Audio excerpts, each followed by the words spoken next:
pour que la baignade soit autorisée dans un plan d'eau, il faut que l'eau respecte certains critères.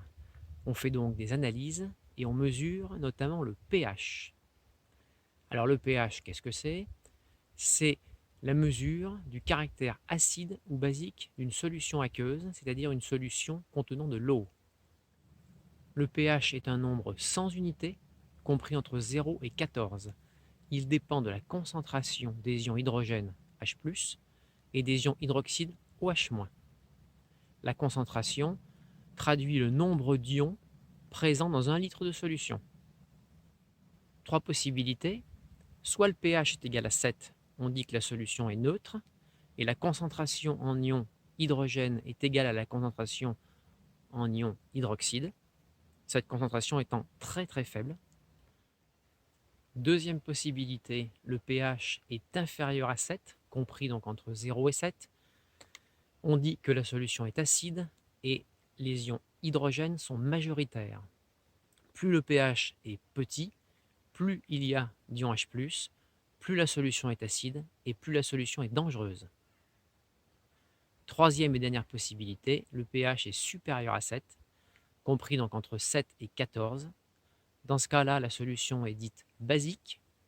Les ions hydroxydes sont majoritaires.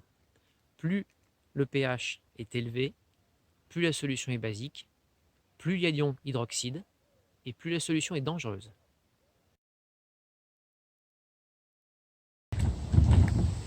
Donc je vais donc prélever un petit peu d'eau dans l'étang pour pouvoir réaliser les analyses.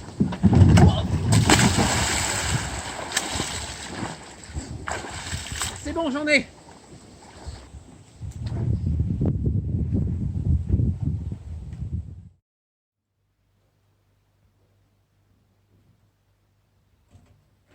Me voilà de retour au labo, sec, changé, prêt à mesurer le pH.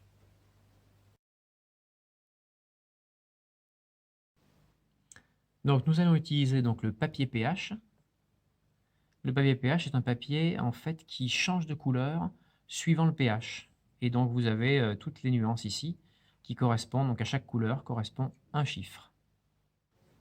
Donc nous allons déposer une goutte de l'eau de l'étang sur le papier pH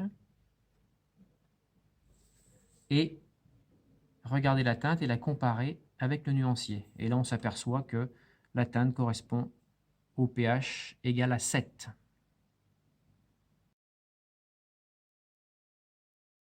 Alors, deuxième méthode, donc le pH-mètre électronique. Donc, en fait, c'est un appareil électronique relié donc à une électrode qui va mesurer le pH avec, en général, plus de précision.